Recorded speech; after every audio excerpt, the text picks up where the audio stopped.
தேவ சத்தம்.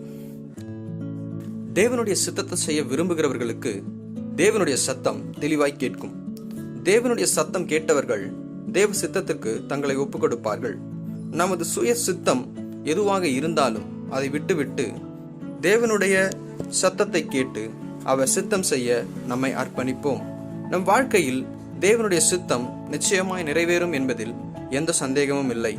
மனதில் வைப்போம், மனம் திரும்புவோம், மனமாற்றம் அடைவோம், மகிழ்ந்திருப்போம். If we hear the voice of God, God will hear our voice. Amen.